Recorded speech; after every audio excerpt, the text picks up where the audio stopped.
On December 11th, 2006, the New York Times wrote the article, "Has Politics Contaminated the Food Supply?"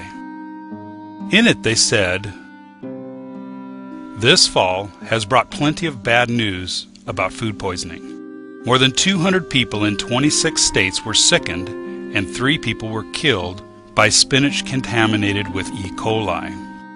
At least 183 people in 21 states got salmonella from tainted tomatoes served at restaurants. And more than 160 people in New York, New Jersey, and other states were sickened with E. coli after eating at Taco Bell restaurants." People are always going to get food poisoning. The idea that every meal can be risk-free, germ-free, and sterile is the sort of fantasy Howard Hughes might have entertained. But our food can be much safer than it is right now. According to the Centers for Disease Control and Prevention, 76 million Americans are sickened, 325,000 are hospitalized, and 5,000 die each year because of something they ate.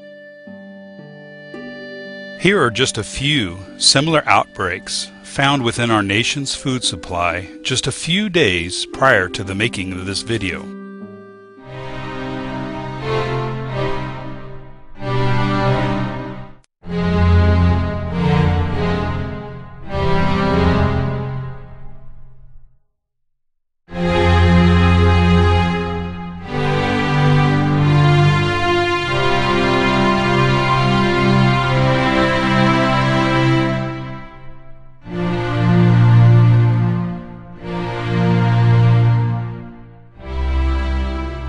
Is there something seriously wrong with our nation's food supply? This, unfortunately, is just the tip of the iceberg in relation to the problems in the food we buy and eat.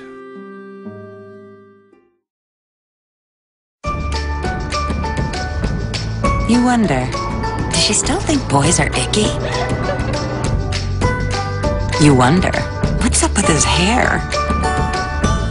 You wonder, does he really think he can fly?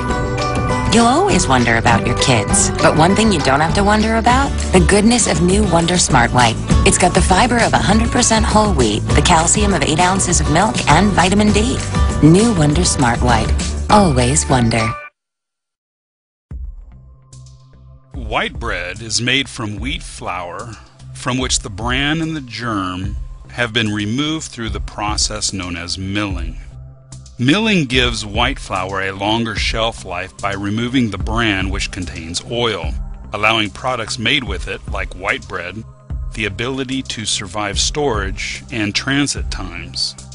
In addition, the flour used in white bread is often bleached using potassium bromate or chlorine dioxide gas to remove any slight yellow color and make its baking properties more predictable. While the milling process helps improve white flour's shelf life, it does remove nutrients like some dietary fiber, iron, B vitamins, and micronutrients.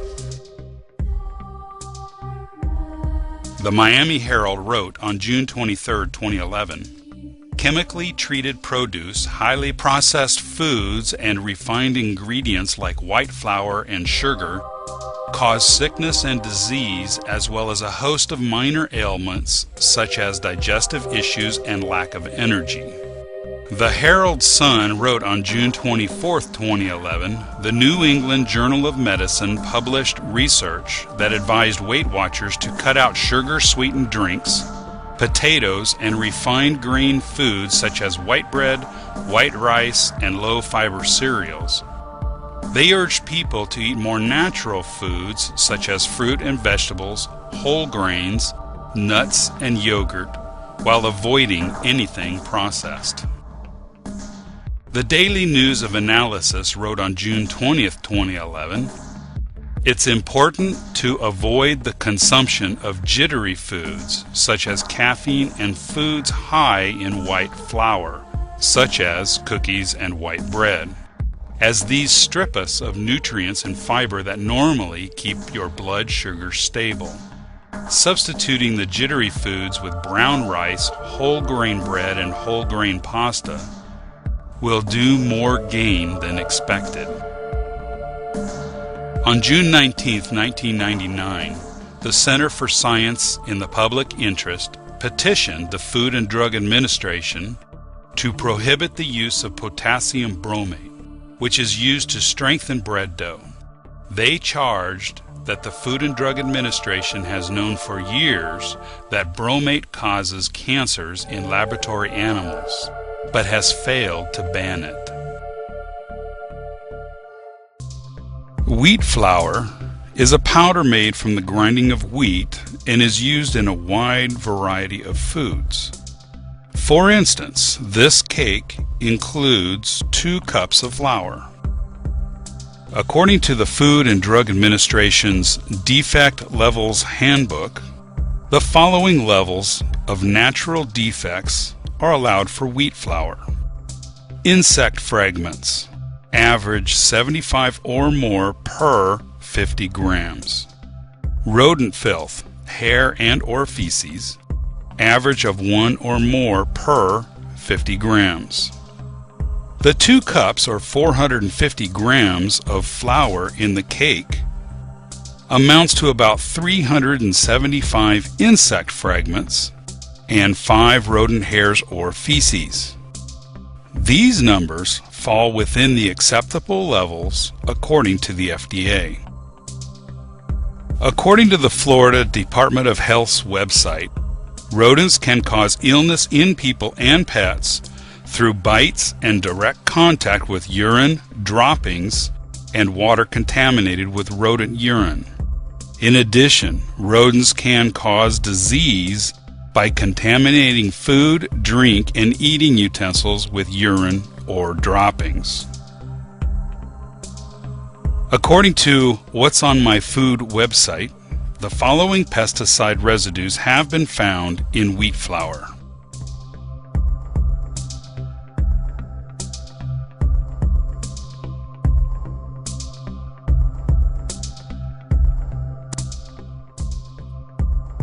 The most common pesticide found in flour, 49% of all flour tested, is malathion, believed to be a possible carcinogen, neurotoxin, and hormone disruptor.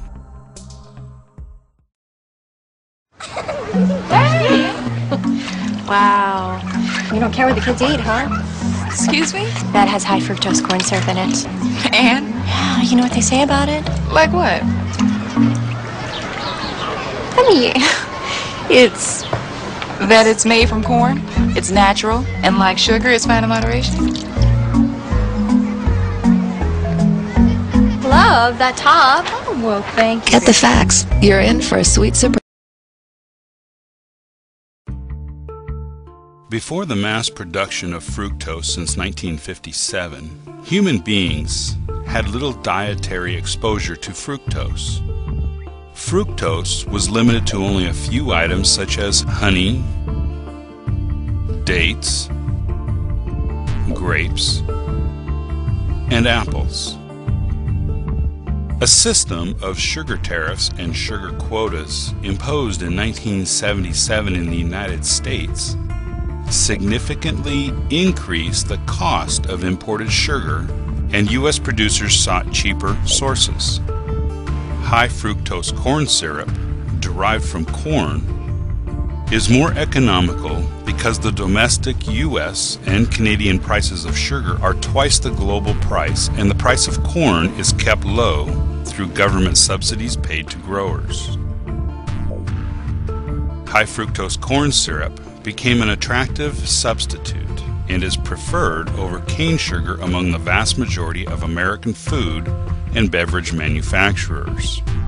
Soft drink makers such as Coca-Cola and Pepsi use sugar in other nations, but switched to high fructose corn syrup in the U.S. in 1984. Large food manufacturing corporations such as Archer Daniels Midland lobby for the continuation of government corn subsidies. Just go into your refrigerator and look at how many products contain high fructose corn syrup. I think you'll be very surprised.